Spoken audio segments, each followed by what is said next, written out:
The sizzle of a ribeye on a hot grill is supposed to be the sound of a happy American summer. But in my own backyard, it just sounded like my own humiliation. My son Mark was holding court in front of his friends and his impossibly polished wife Chloe. One of their guests, a woman in a sun hat, took a bite of steak and smiled at me. "Eleanor, this is absolutely perfect," she said. Mark just laughed, a sound that was all performance and no warmth. "Mom tried," he announced to the whole patio, gesturing toward me with a dismissive wave of his beer bottle, "but she still uses charcoal and praise. I had to order this thing with my own money and link it to my phone just so we could eat something that wasn't either raw or a hockey puck." A few people chuckled uncomfortably. I just stood there, my hands smelling of the marinade I'd spent all morning making, and smiled.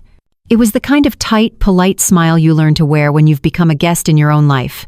To them, I was a sweet, technologically inept old lady. A charity case.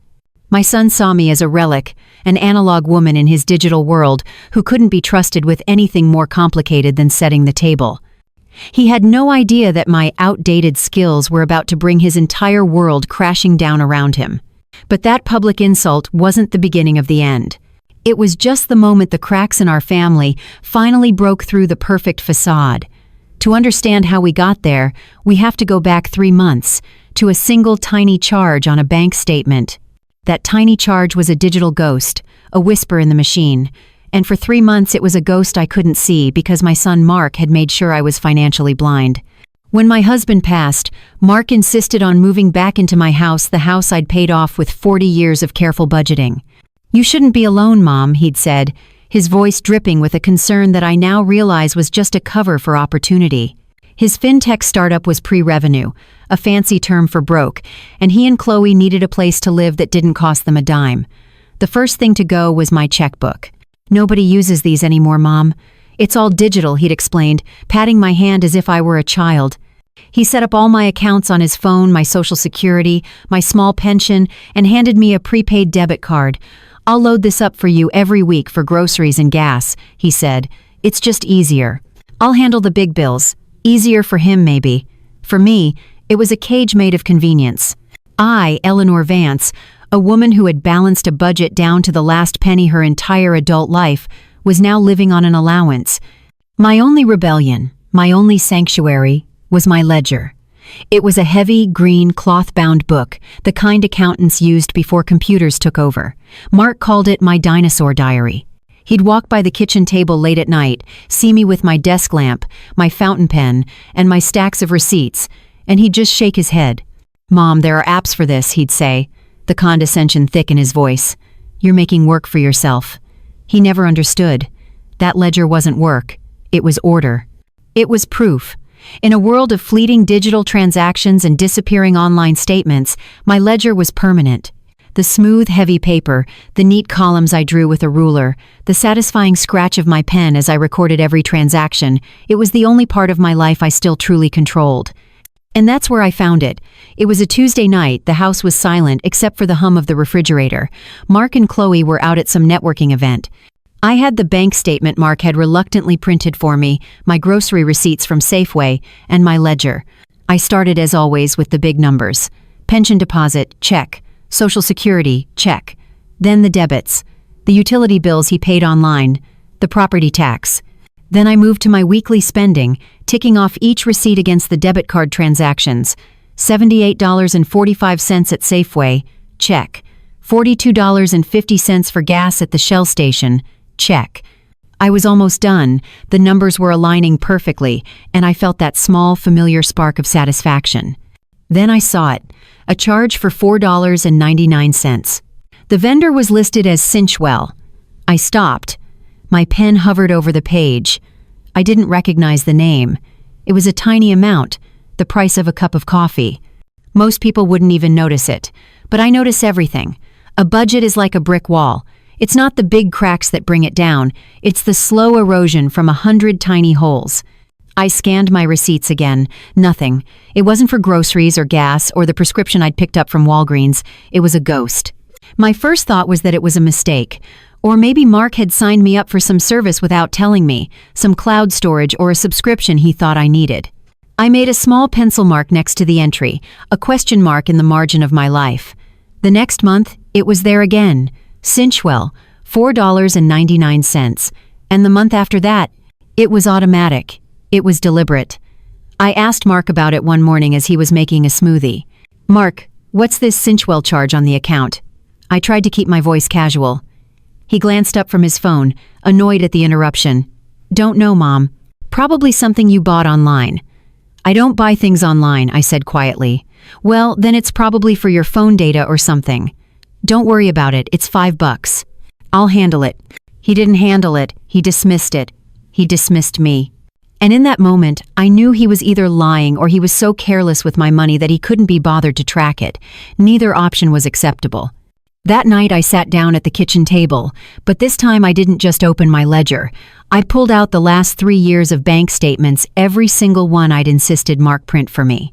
I was no longer just balancing this month's budget. I was conducting an audit. My audit. I poured a cup of tea, put on my reading glasses, and began to work.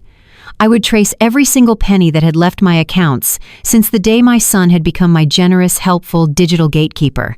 He thought my methods were a joke, a relic from a bygone era. He had no idea that his modern, faceless digital world left a trail of breadcrumbs. And I, with my pen and my paper and my patient, methodical mind, was about to follow that trail all the way back to the wolf at my door. I picked up my red pen, and next to that first mysterious charge from 3 months ago, I drew a perfect, sharp, deliberate circle. It was no longer a question mark. It was a target. That red circle wasn't just a target on a $5 charge. It was a target on the last 30 years of my life.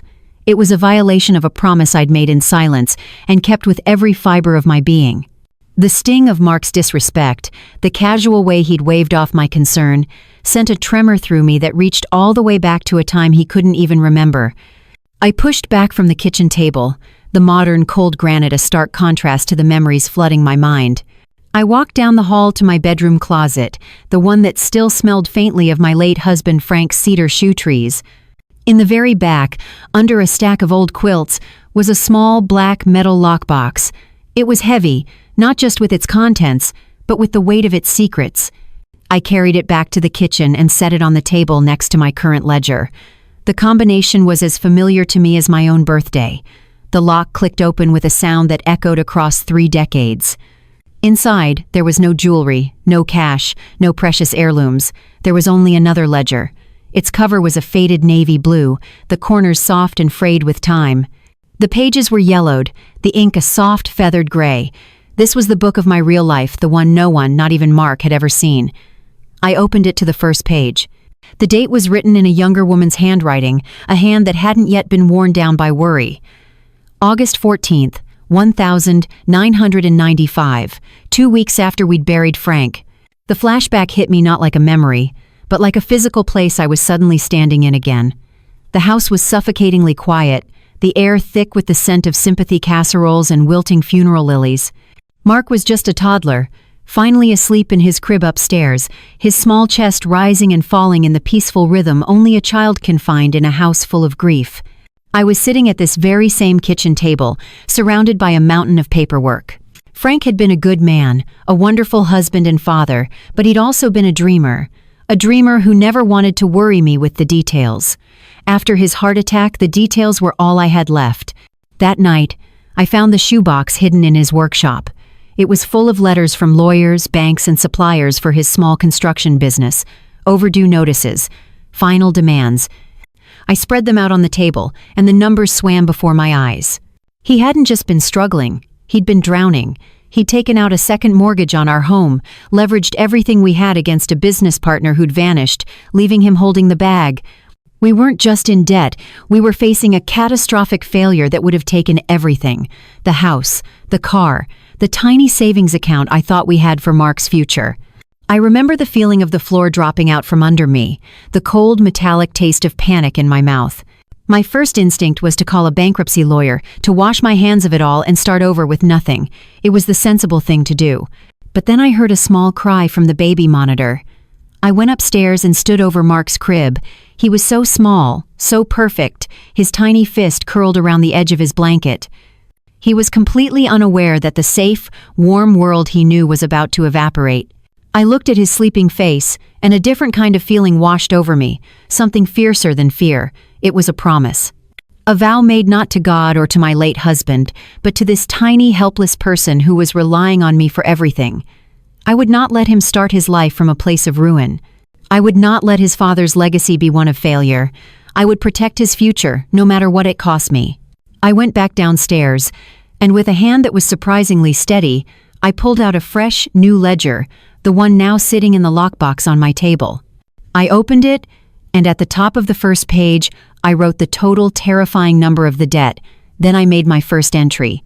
I took off my wedding ring and my small diamond earrings, the only real jewelry I owned, and placed them in an envelope. The next day, I sold them at a pawn shop. The amount I got was a pittance, a single drop of water on a raging fire, but it was a start. I wrote it down in the ledger, payment Hasson. For the next 20 years, that ledger was my secret keeper. It recorded every double shift I worked as a bookkeeper, every weekend I spent cleaning houses instead of resting. It recorded the garage sales where I sold off Frank's tools, our good china, the furniture we'd picked out together. It recorded every corner I cut, every small pleasure I denied myself, every single dollar that went not to me, but to paying down that invisible mountain of debt that my son never knew existed. I paid it all off, every last dime, the year Mark graduated from college. On that day, I closed the navy blue ledger, put it in the lockbox, and hid it away. I had fulfilled my promise. I had given my son a clean slate, a foundation of security built on my silent, invisible sacrifice. And now, sitting in my kitchen, the ghost of that promise stared back at me. Mark, the boy whose future I had saved, was now the man who treated me like a child. The man who rolled his eyes at my careful habits, who dismissed my concerns, who was siphoning money from the very accounts I had bled to pay for his freedom. The disrespect wasn't just about a smart grill or a declined debit card. It was a desecration of this entire, secret history. He was taking for granted a life that had been bought and paid for in ways he couldn't possibly imagine. I closed the old navy blue ledger and placed my hand on top of it. Then I looked at the new green ledger with its single circled red target. He thought I was just a silly old woman playing with her dinosaur diary. He had no idea he was living in a house built by a master accountant, and the audit was just beginning. The audit was just beginning, but to my son I was still just part of the scenery, a piece of old furniture he had to shuffle around to make room for his new shiny life. This became painfully clear on a Saturday afternoon under the buzzing fluorescent lights of Costco. The place was a zoo, a chaotic ballet of oversized shopping carts and people on a mission for bulk bargains. For Mark and Chloe, that mission was to turn my home into their personal smart paradise. "Oh my God, they have the smart thermostat I wanted," Chloe squealed, pointing toward the electronics aisle. She was already mentally spending money from what Mark called the joint household account, a fund I was now certain was 90% my pension and 10% his ego. I trailed behind them, my cart conspicuously empty except for a pack of paper towels. I felt like a ghost haunting my own shopping trip. They moved through the aisles with the easy confidence of people who never have to check a price tag. A smart doorbell with a camera, a set of Wi-Fi-enabled light bulbs, a digital assistant that could order groceries with a voice command. "We can finally get rid of that ugly old doorbell chime, Eleanor," Chloe said, not to me, but to Mark, as if I were a child who needed her decisions explained. "And these lights are amazing. We can set the mood from our phones." The mood she was setting was one of my complete and utter irrelevance. Every item they tossed into the cart was another nail in the coffin of the home I knew. They weren't just upgrading a house. They were systematically erasing me from it. Mark would occasionally turn to me with a look of saintly patience. "See, Mom? This doorbell will let you see who's at the door on your iPad, so you don't have to get up." He patted my shoulder, the gesture meant to look caring to any stranger watching, but to me, it felt like he was checking to see if I'd turned to dust yet. I didn't want a smart doorbell. I liked my old chime. It sounded like home. I didn't want to talk to a plastic cylinder in the kitchen. I wanted the quiet dignity of making my own grocery list. But in Mark's world, my wants were outdated features, bugs in the system that needed to be patched over with new technology. I felt a familiar lump of resentment forming in my throat, hot and hard to swallow. I steered my cart away from them, toward the food aisles, seeking a small corner of the store that could still be mine. And I found it, a huge, beautiful, clear plastic jar of salted peanuts. My late husband Frank and I used to share a bowl of them every night while we watched the news. It was a simple thing, a stupid thing really, but it was our thing. Since he'd been gone, it was a comfort I still allowed myself. It was a small, quiet rebellion to sit with my bowl of peanuts and my ledger, a taste of a life that had been entirely my own. I lifted the heavy jar into my cart. It was the only thing in there that I had chosen for myself. We finally converged at the checkout line, a long, winding serpent of people and products. Their cart was overflowing with sleek white boxes promising a brighter, more connected future. My cart held my paper towels and my jar of peanuts. The contrast was almost comical. The cashier, a young woman with tired eyes, started scanning their items. Beep, beep, beep. The total climbed at an alarming rate. $250, $400, $650. Mark didn't even flinch. When she was done, I pushed my 2 items forward. "These are separate," I said quietly. The cashier nodded and rang them up. The total was $21.50. I pulled out the prepaid debit card Mark had so generously bestowed upon me. I swiped it. The machine let out an angry, insistent beep. The screen flashed red. Card declined. Time seemed to slow down. The rumble of the carts, the chatter of the crowd, it all faded into a low hum. All I could hear was that beep, a sound that screamed my poverty, my dependency to the entire warehouse. The cashier looked at me with pity. The man behind me sighed impatiently. I felt a hot flush creep up my neck, a blooming, shameful heat on my cheeks. I fumbled in my purse, knowing perfectly well there was no other money in there. Mark let out a loud, theatrical sigh, a sound designed for an audience. "Oh, for God's sake, Mom," he said, loud enough for the whole line to hear. He took out his phone, a sleek black rectangle that held all my money and all my power, and tapped it on the machine. The screen instantly turned green. Approved. He didn't look at me. He looked at the cashier, at the man behind me, shaking his head with the weary resignation of a man burdened by an incompetent parent. "See?" he said, his voice dripping with condescension. "This is why I handle the money. You can't even keep track of a simple balance." I stood frozen for a moment, the jar of peanuts sitting on the counter between us. It was more than an insult. It was a public branding. He had marked me, in front of all these strangers, as old, as forgetful, as a charity case. A child who couldn't be trusted with $22. I picked up the jar. Its weight felt immense in my hands. I didn't say a word. I didn't cry. I simply took my jar of peanuts and my shred of dignity and walked toward the exit, leaving him to pay for the technology that was meant to make my life so much easier. The ride home was silent, the air in the car thick with unspoken words. The jar of peanuts sat on my lap like a tombstone. But it wasn't marking the death of my spirit, it was marking the death of my patience. That night, I didn't just work on my audit. I declared a quiet Cold War. I opened the first front. While Mark and Chloe slept upstairs, dreaming their digital dreams in a house paid for by my analog past, I turned the kitchen table into my command center. The war was not going to be fought with shouting or tears. It would be fought with ink, paper, and 40 years of unwavering discipline. It would be fought with my ledger. My desk lamp cut a single warm circle of light in the otherwise dark and silent house.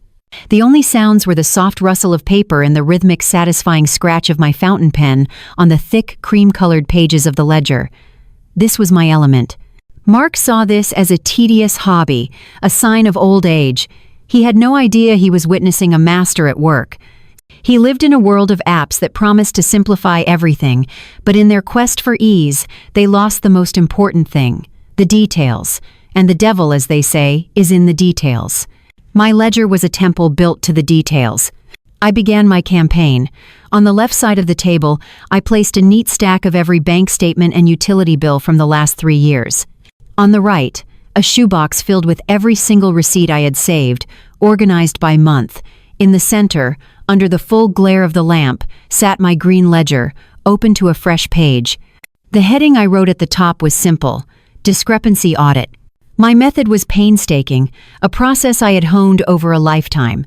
I started with the largest, most obvious expenses. The mortgage payment, which I had paid off a decade ago, but now showed a monthly draw for property taxes and insurance. I pulled the county tax statement and the homeowner's insurance bill. The numbers on the official documents were 20% lower than the withdrawals Mark was making. I wrote down the difference in a new column labeled overage. The first drop of poison in the well. Scratch, scratch, scratch went my pen. Next, the utilities. The gas, the electric, the water. Each bill was a story. I compared the actual paper bills to the digital debits on the bank statement. Again, the numbers were off. Not by much. $30 here, $45 there. Small enough to be dismissed as a fee, a surcharge, a rounding error.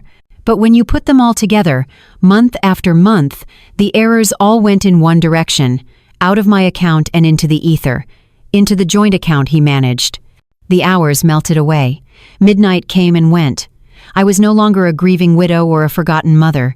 I was an auditor, a forensic accountant fueled by black tea and a cold, clarifying anger. My focus was absolute. I uncovered the pattern of his deception, the signature of his crime. It was death by 1,000 cuts. That first ghost, Cinchwell, was just one of many. I found its brothers and sisters hiding in plain sight. There was Apex data flow for $9.99 a month. Cloudverse Solutions for $19.95. Momentum Digital for $12.50. None of them were services I used. None of them corresponded to any receipt or need I had. They were phantom companies, digital leeches he had attached to my account, sucking my savings dry in increments so small he thought I'd never notice. With each new discovery, a piece of my heart should have broken.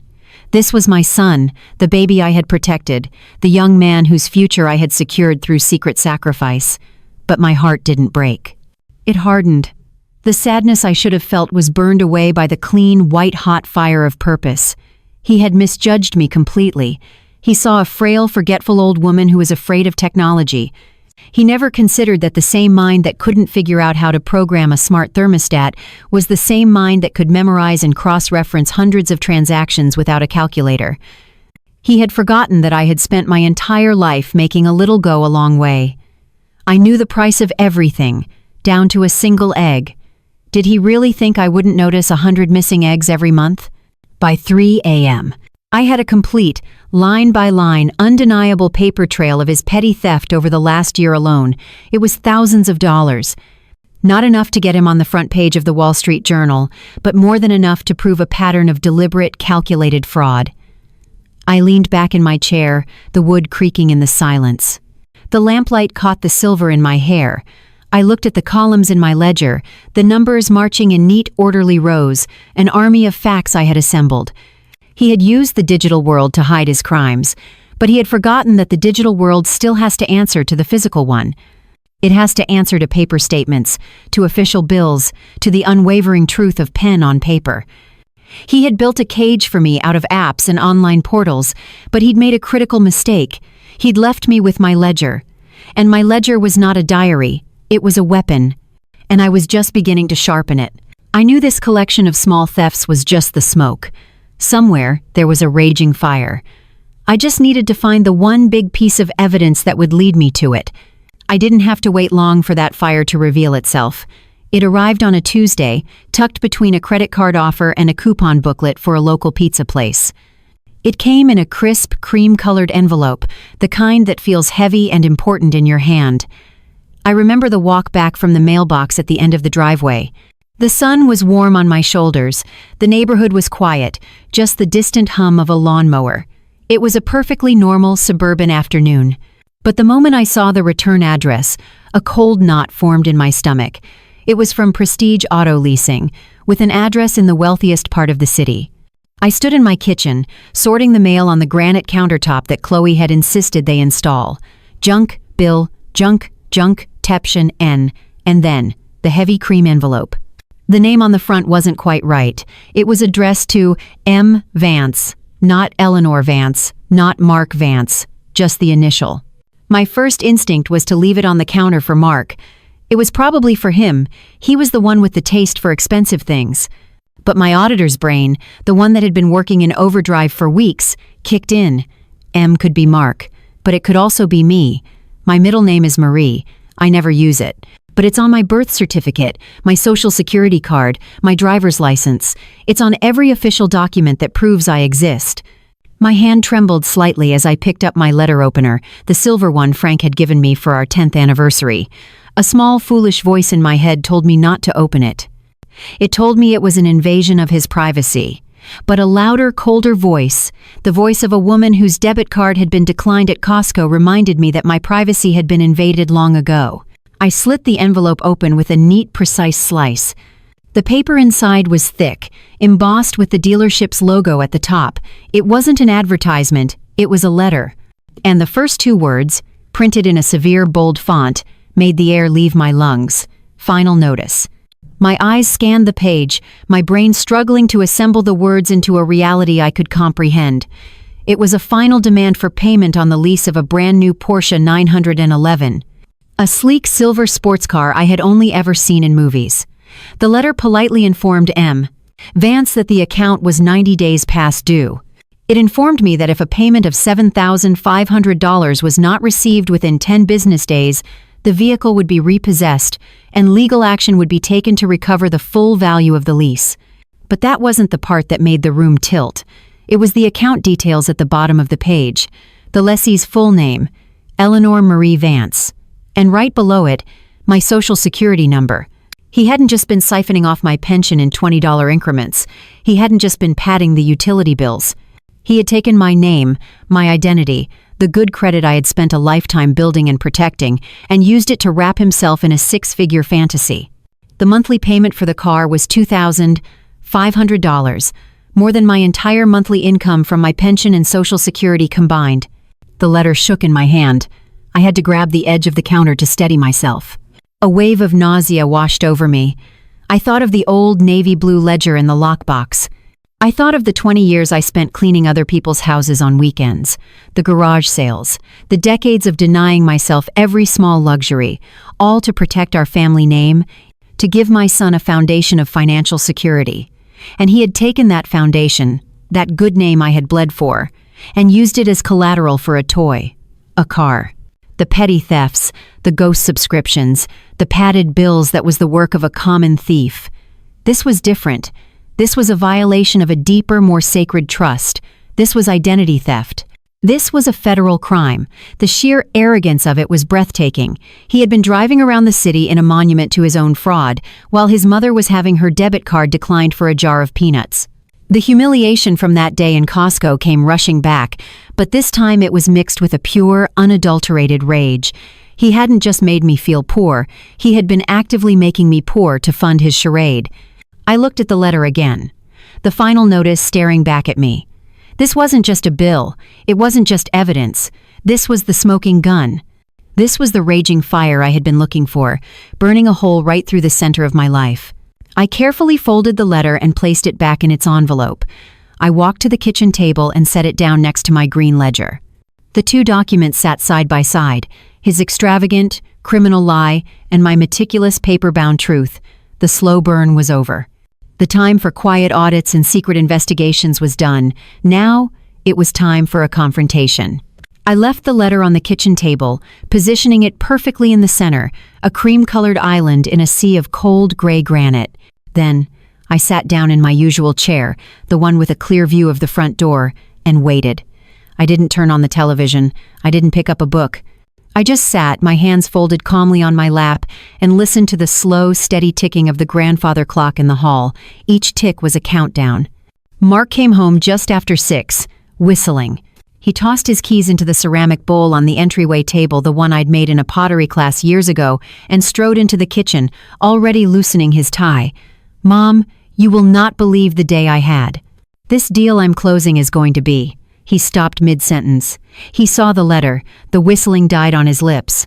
For a long moment, the only sound was the hum of the refrigerator. He walked toward the table slowly, cautiously, like an animal approaching a trap. He didn't pick up the letter. He just stared down at it, at the Prestige Auto Leasing logo. His whole posture changed. The easy, confident swagger evaporated, replaced by a tense, rigid stillness. "What's this?" he asked, his voice low and tight. "It came in the mail today," I said, my own voice unnervingly calm. "It's a final notice. You went through my mail? He snapped, his head jerking up to look at me. His eyes were cold, accusatory. The classic first move of the guilty, deflect and attack. It was addressed to M. Vance, I replied evenly. My name is Eleanor Marie Vance. It seems we have that in common. I let the silence hang in the air, heavy and suffocating. He finally snatched the letter off the table and tore it open, though he already knew exactly what it said. He scanned it, his jaw clenching. This is a mistake, he muttered, crumpling the paper in his fist. A clerical error. I'll get it sorted out. Will you? I asked, my voice still quiet, but now with an edge of steel he'd never heard before. Will you sort out my name on the lease, Mark? Will you sort out my social security number? That was the moment the mask didn't just crack, it shattered. He stared at me, his face a storm of fury and panic. The charming son, the helpful tech genius, the patient caregiver, it all vanished. In his place was a cornered stranger with a cruel mouth. You have no idea what you're talking about, he hissed. You're a confused old woman. You probably signed something you don't remember. I have never signed a lease for a Porsche in my life, I said, rising slowly from my chair. And my memory is just fine. In fact, it's excellent. I've been auditing my accounts for the last 3 months. The ghost subscriptions, the padded utility bills. I have it all. This, however, I pointed a trembling finger at the crumpled letter in his hand. This is grand theft. You're going to go to the police, aren't you? He said, a sneer twisting his lips. You're going to try and ruin me, your own son. You ruined yourself, Mark, I said. I'm just holding up the mirror. He started to laugh, a dry, ugly sound that made my skin crawl. Oh, Mom, you really don't get it. You think you have me trapped. But you have no idea the secrets this house holds, do you? Before I could react, he stormed past me and down the hall toward my bedroom. I heard him slam the door open, the sound of drawers being ripped out, of things being thrown to the floor. I followed, my heart pounding, a new and terrible fear dawning. He wasn't just angry. He was hunting.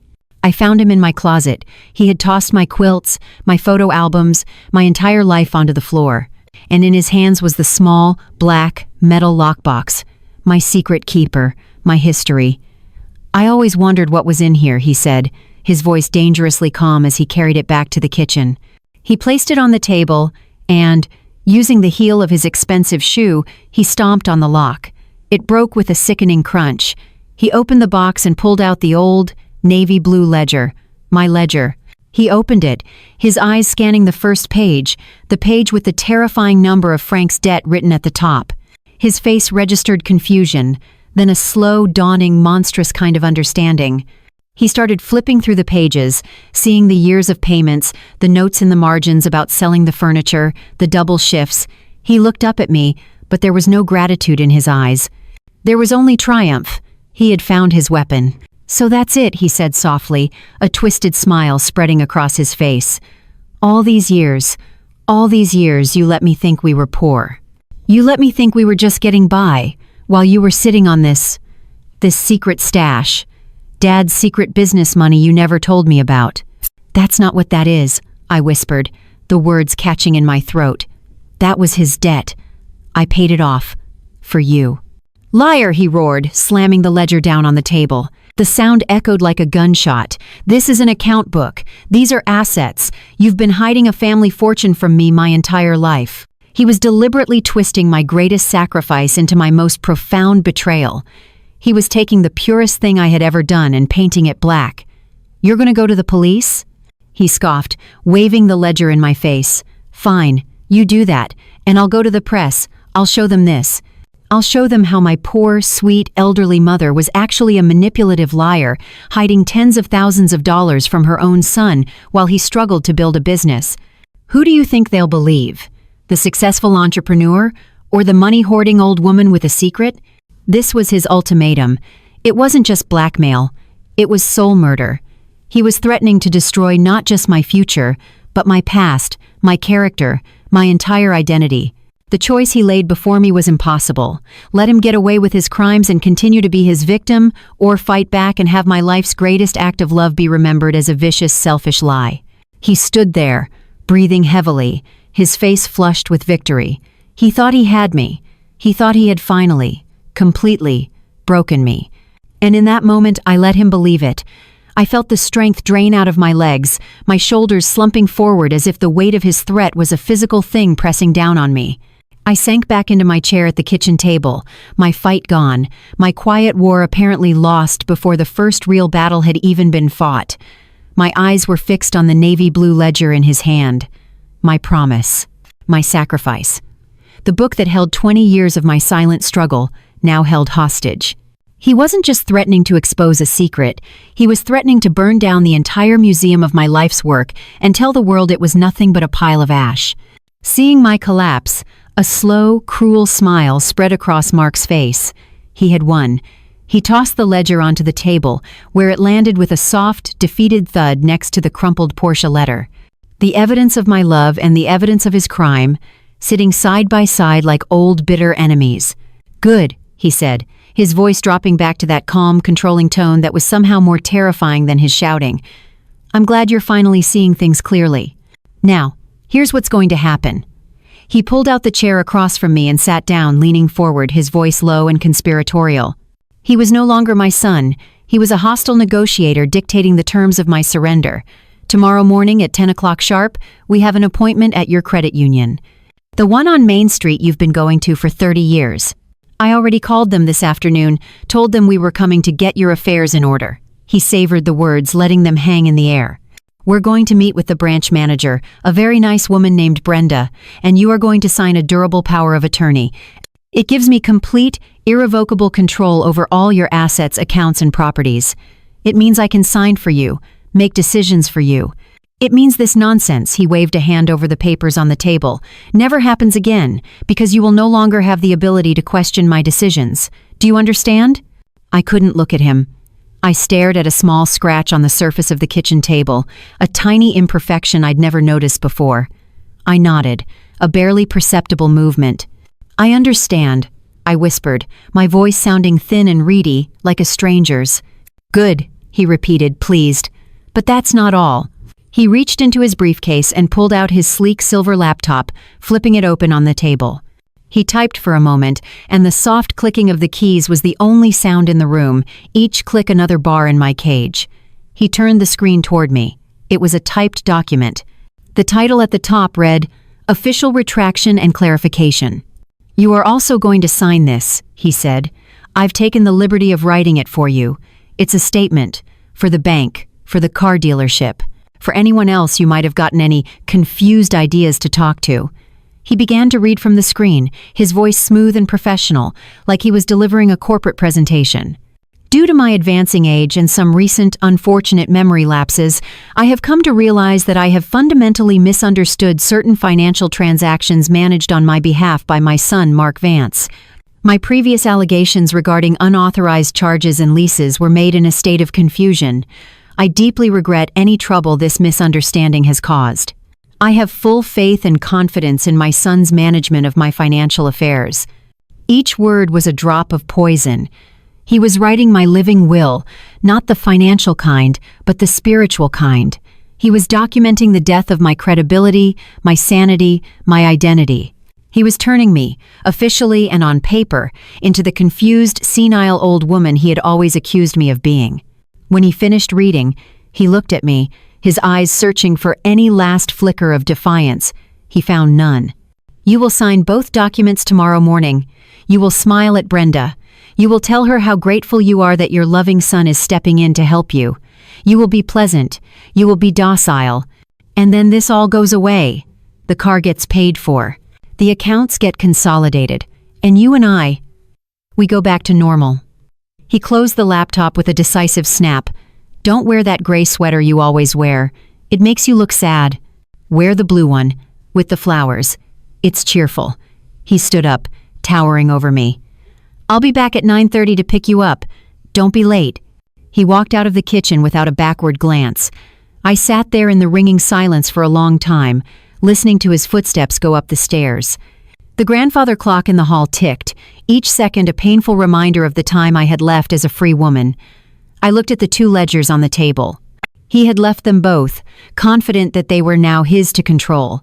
My past and my future, both claimed by him. I felt nothing, not anger, not sadness, just a profound, hollow emptiness. The slow burn had finally consumed everything, leaving nothing but cold ash. This was it. This was the end. I stayed that way for what felt like an hour, motionless in the dark. Then, slowly, as if moving through deep water, I pushed my chair back. I stood up on stiff legs and walked not to my bedroom to cry, but to the old corded telephone that hung on the kitchen wall, the one Mark always said we should get rid of. My fingers were steady as I picked up the receiver and dialed a number from memory. It rang twice before a man's voice answered. I didn't say hello.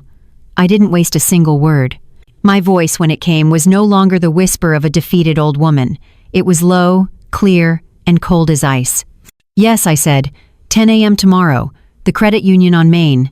He'll be there. I paused, listening to the person on the other end. Yes, bring everything. I hung up the phone, the click of the receiver in its cradle, the only sound in the silent house. It was the sound of a trap being set. And the next morning, at precisely 10 o'clock, my son walked right into it, whistling. I had followed his instructions to the letter. I wore the blue sweater with the little embroidered flowers. I allowed him to hold my elbow as he guided me into the credit union, playing the part of the dutiful, caring son. I was quiet. I was docile. I was the very picture of a woman defeated. The branch manager, Brenda, a kind woman with warm eyes who had known me for 20 years, led us into her glass-walled office. There was another man already seated inside, a younger man in a simple suit. Brenda introduced him as a trainee from their corporate office, here to observe client interactions. Mark barely gave him a glance, his focus entirely on the prize. The office felt like a fishbowl. Through the glass I could see the tellers counting out cash, the customers waiting in line. It was a normal day. Mark, radiating confidence, sat across the desk from me. He placed his expensive leather briefcase on his lap and clicked it open, the sound sharp and final. He slid 2 documents across the polished wood surface.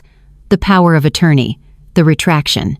Brenda, my mother and I have decided it's time for me to take a more active role in her finances, just to make things easier for her, he said, his voice smooth as butter. We're just here to get these notarized. Brenda smiled at me. Is that right, Eleanor?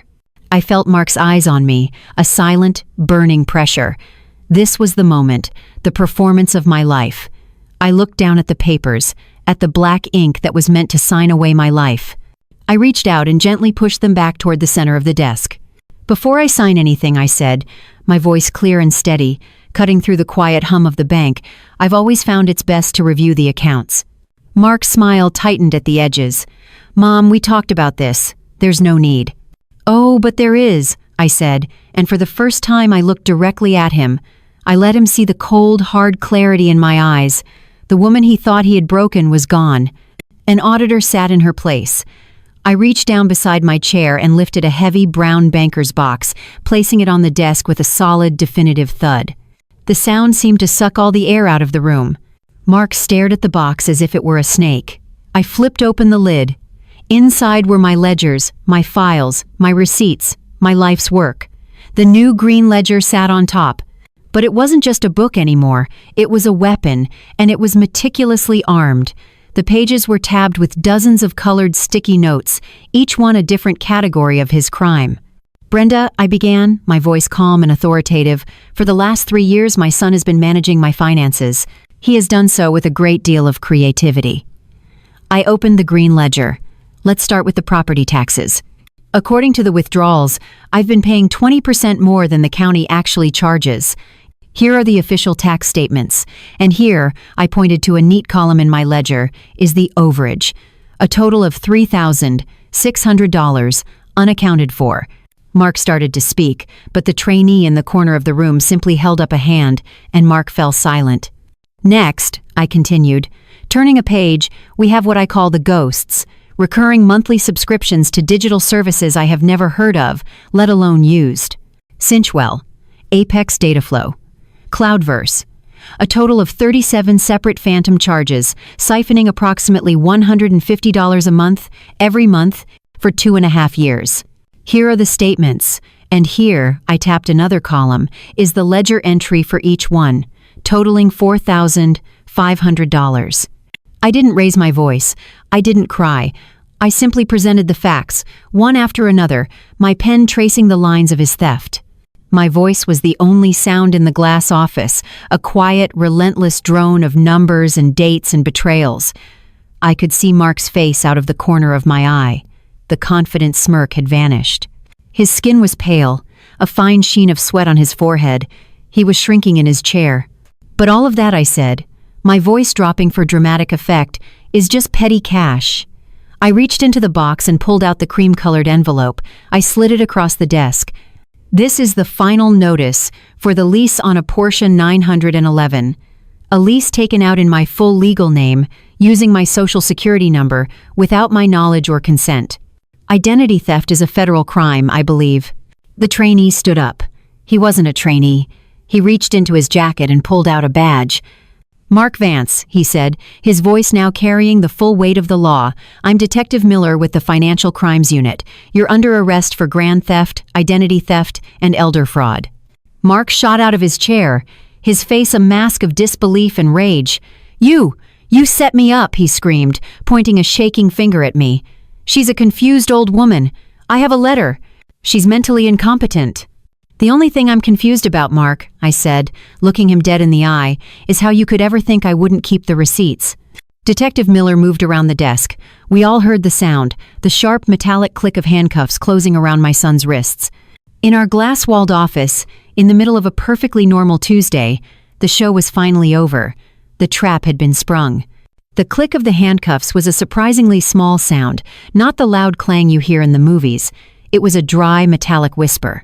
But in the fishbowl silence of that bank manager's office, it echoed like a judgment. Mark didn't struggle. He just stared at me, his face a hollow mask of shock. As Detective Miller led him out of the office and through the main lobby of the credit union, it was like a scene in slow motion. Every head turned. The customers in line, the tellers behind the counter, they all stopped what they were doing to watch the handsome, successful entrepreneur in the expensive suit being led away in handcuffs by a detective, followed by his quiet, elderly mother in a blue floral sweater. He had wanted a public stage for my humiliation at Costco. Instead, he got one for his own downfall in the very bank that held my life savings. The fallout was swift and brutal. In the digital world Mark worshipped, news travels at the speed of light. That evening, Chloe didn't come home. The house was quiet for the first time in years. I sat at my kitchen table, the two ledgers, my secret history and his criminal present still sitting where I'd left them. I typed his name into the search bar on my old desktop computer. The first result was a local news article. The headline was plastered across the screen. "Local fintech founder arrested in shocking elder fraud case." There was a picture of him from his company's website, smiling and confident, next to a blurry photo someone had snapped with their phone of him being put into the back of a police car. The story was everywhere. His carefully crafted image, his entire public persona as a brilliant innovator, was incinerated in a single afternoon. His investors, I read, were re-evaluating their position. His company's website was suddenly down for maintenance. The smart house he was so proud of was now just a quiet, dumb house, its expensive gadgets and gizmos serving as monuments to his arrogance. 3 days later, the doorbell rang. It wasn't the new, smart doorbell with the camera. That had been the first thing I disconnected. It was my old, familiar chime. I opened the door to find Chloe standing on my porch. I almost didn't recognize her. The perfect influencer facade was gone. She wore no makeup, her hair was pulled back in a simple ponytail, and her expensive designer clothes had been replaced by a plain sweatshirt and jeans. She looked exhausted, her eyes red and puffy from crying. She was just a young woman, stripped of her armor. "Eleanor," she began, her voice barely a whisper. Can I talk to you?" I didn't say anything. I just stepped back and held the door open. She walked into the living room and stood there awkwardly, looking at the familiar furniture he had so despised. "I am so sorry," she finally said, the words tumbling out in a rush. I didn't know about all of it, the Porsche, the accounts. But I knew how he treated you. I heard the way he spoke to you when he thought no one was listening. I saw the bruises on your arms that you tried to hide with your sweaters." She looked at me, her eyes pleading for some kind of understanding. "I was a coward," she admitted, her voice breaking. "I was so scared of losing all of it. The lifestyle, the followers, the image. I let you suffer because I was afraid of being poor again." I still said nothing. I just listened. She deserved to say her piece. The night they arrested him, she continued, pulling a stack of papers from her tote bag, I went through his home office. I was looking for his lawyer's number. And I found these. She handed me the papers. They were credit card statements just like the ones I had seen in my own audit, but these were in her name.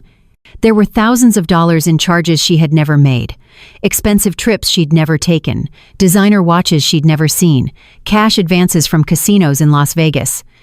He wasn't just stealing from you, Eleanor, she said, fresh tears welling in her eyes.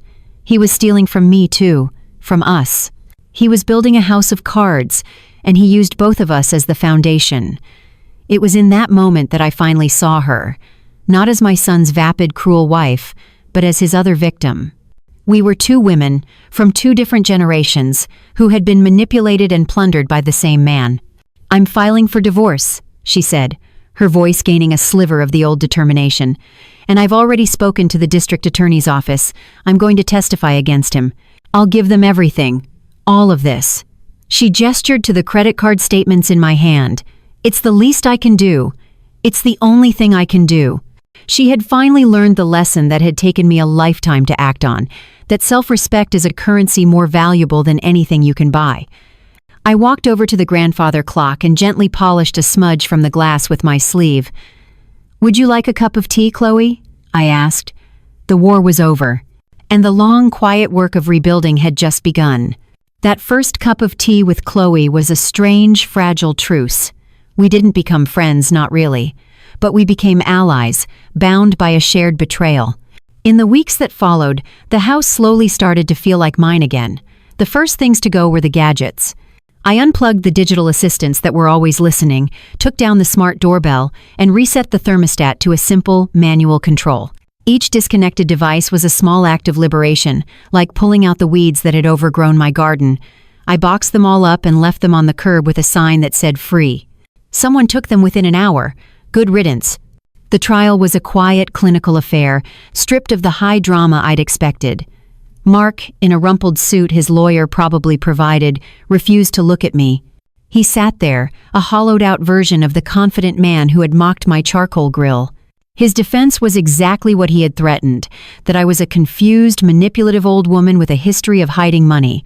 It was his last, desperate attempt at gaslighting. But then his lawyer made a fatal mistake.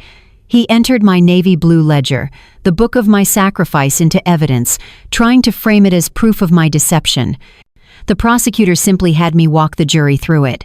Page by page, I told them the story of Frank's debt, of the pawned jewelry, of the 20 years of double shifts and garage sales.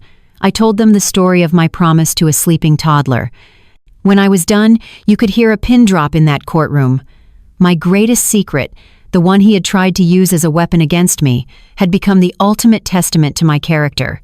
Chloe testified next, her voice shaking but clear, detailing his financial abuse against her. It was over before it began. He was sentenced to 7 to 10 years in a state penitentiary, 7 to 10 years to think about the true cost of a Porsche 911. That was 6 months ago. Today, the morning sun streams into my living room, but it doesn't look like a living room anymore. The plush sofa is gone, replaced by a large, sturdy oak desk. The wall where the giant flat-screen TV used to be is now lined with neat, orderly filing cabinets. This is the new headquarters of Vance Financial Advocacy. My old corded phone, the one I used to set the trap, now rings a few times a day, and I always answer. Vance Advocacy, this is Eleanor, I say into the receiver. Eleanor, it's Doris, a frail voice says on the other end. I'm so sorry to bother you, but I got another one of those confusing statements for my supplemental insurance. It's no bother at all, Doris, I say warmly, pulling her file.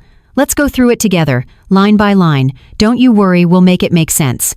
This is my life now. After the story broke, I started getting calls, first from friends, then from strangers. Other seniors, mostly women, who felt lost in the digital world, whose children were helping with their finances, who had that nagging feeling that something wasn't quite right but didn't know how to prove it. I help them. I teach them how to read their statements, how to spot the ghosts in the machine, how to set up alerts. I teach them how to keep their own ledgers. My dinosaur diary has become my textbook. I hung up with Doris an hour later, after we'd found a recurring service fee she'd never agreed to, and drafted a letter to the insurance company to dispute it. I leaned back in my chair, the sun warm on my face. The house is peaceful now. It's filled not with the tension of unspoken resentments, but with the quiet hum of purpose. I look at the picture of Frank on my desk. For so long, I thought my life's mission was to protect his legacy and our son's future. I did that, but I found a new mission in the wreckage, to protect myself. And in doing so, to protect others just like me. My son was so focused on the future, on apps and algorithms, and the next big thing, that he completely forgot the most fundamental rule of business, of life, really. Mark thought my greatest weakness was being stuck in the past. He never realized my greatest strength was that I kept all the receipts. Don't let anyone make you feel that your skills are outdated. Sometimes, the oldest tools are the sharpest. So let me ask you, if you discovered that your greatest, most underestimated skill was actually the key to your own freedom, would you have the courage to finally use it? If this story resonated with you, let us know your thoughts in the comments below.